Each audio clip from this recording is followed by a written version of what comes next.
Today I want to talk about how the show was adapted into a video game. To begin to understand the adaptation, let's run through the show. Mighty Morphin Power Rangers is part sitcom and part superhero show. It begins with Rita Repulsa being freed from her prison on the moon. There she begins to attack the Earth with the goal of conquering it. In response to this, Zordon, along with his robot assistant Alpha, call upon 5 teenagers to combat Rita and her monsters. These teenagers are granted superpowers and an arsenal of weapons to draw from, including the dinosaurs that are used to fight Rita's monsters when they are giant-sized. The show is very formulaic. Every episode is framed with a problem that the teenagers are facing that day, like a class project or a martial arts tournament. At some point, Rita will send down a monster to interfere with the Rangers' plans with the end goal of capturing or destroying them. The Rangers are usually alerted to this by a call from Zordon, bringing the Rangers to the command center to organize their efforts.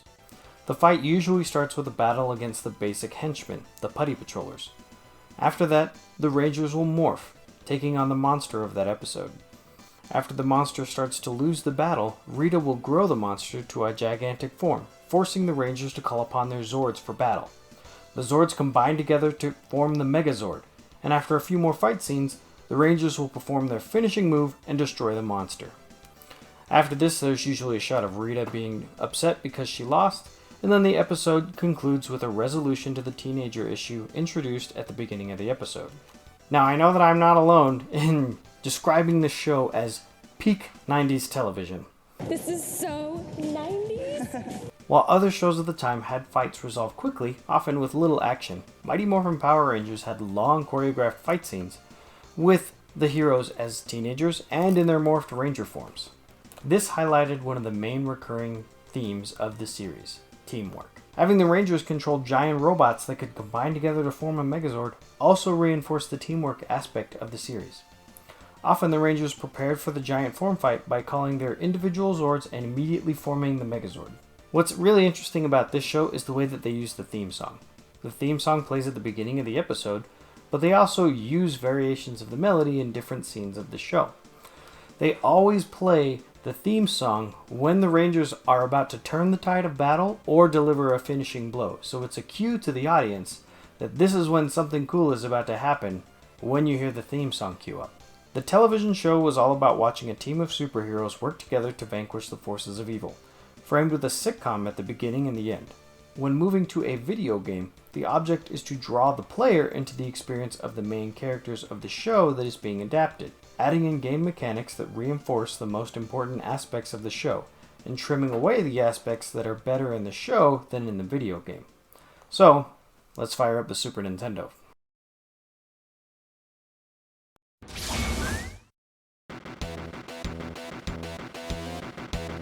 The Super Nintendo game was released in 1994, developed by Natsume and published by Bandai, 1 year after the show debuted in 1993. The show starts with a theme song, so naturally the game starts with a sweet 16-bit rendition of the theme song. Now the game forgoes the sitcom framing with the teenagers in favor of skipping right to the superhero parts that are more pertinent to a video game adaptation. We get a quick opening cutscene showing Rita, and then cut right to the character select screen. This is important because a big part of the show was the teamwork, but also a lot of TV properties that were adapted into video games only let you play as 1 or maybe 2 characters. In this game, you get to play as all 5 Rangers, which is definitely a plus. After kicking off the stage with the appropriate soundtrack, you begin as a teenager fighting Putty Patrollers. The target audience for the show was preteens, so naturally, this game has a difficulty appropriate for that age group. The enemies at the start of the game can be defeated with a single hit, and this game is a single-plane beat-em-up style game. The difficulty will scale up as the player gets further into the game. Once we get to the midpoint of the stage, Rita's monster is encountered. This feels like a scene right out of the show. The player will morph, and the monster will send a large number of putties against the player, before escaping to be encountered later. The player will now keep progressing in a morphed form, fighting waves of Putty Patrollers until they come to the monster at the end of the stage. This leads to the very natural conclusion of any beat-em-up stage, a boss fight with Rita's monster. After vanquishing the monster, the stage ends, you are given a password, and you are brought back to the character select screen. This will repeat for 4 more stages or areas. After beating Area 5, the game cuts to a sequence where you call upon the Zords for a giant-sized monster fight. When the sequence starts, instead of going back to the character select screen, it feels a little unexpected. But once it starts up, it feels completely natural. Of course this would be in here. This is a Power Rangers game. The last 2 stages are Megazord fights. These play more like a traditional fighting game like Street Fighter, but very simplified. There is a power meter that slowly fills as you fight the battle, and you can use these power attacks to gain an advantage or turn the tide of battle. After beating Area 7, the credits roll and the game ends with a scene at the juice bar from the show. Zack is dancing, and even Bulk and Skull make a cameo at the end. So, how about the adaptation? I feel like the elements of the show that were adapted well, but the execution was flawed at some points. The sitcom elements were cut. The characters that interacted with the Teenage Rangers appear at a cameo at the very end.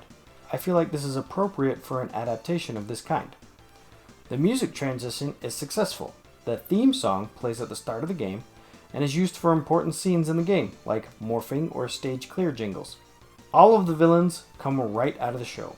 Rita is the big bad of the series, and the stage bosses all come from episodes of the show.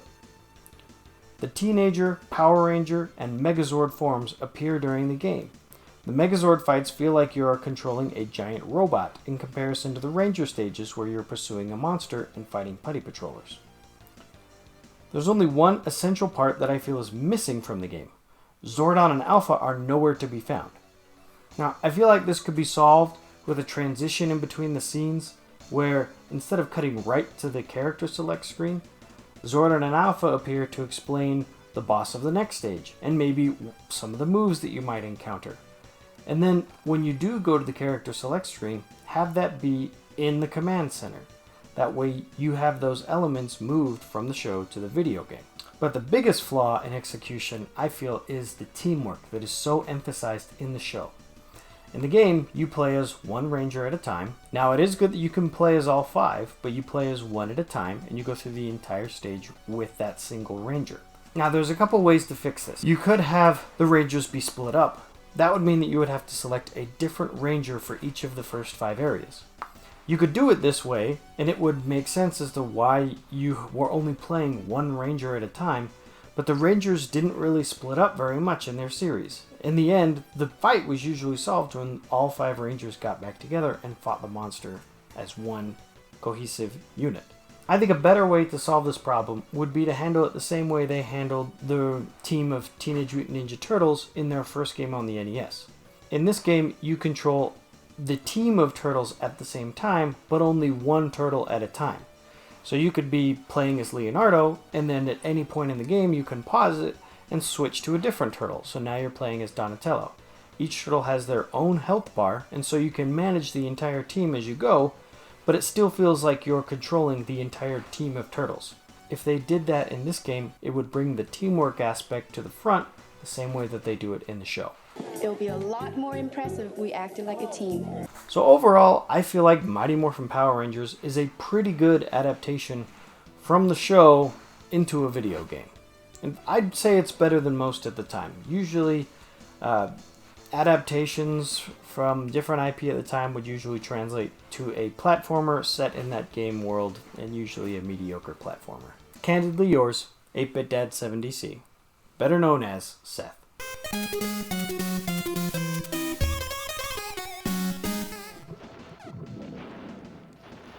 Ooh, this one is going to come down to the wire. Oh, nice block. Nice block. Did I get him? Finish.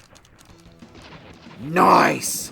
Oh, man, I don't know if you can just see that sliver of life I have left down there. That was awesome.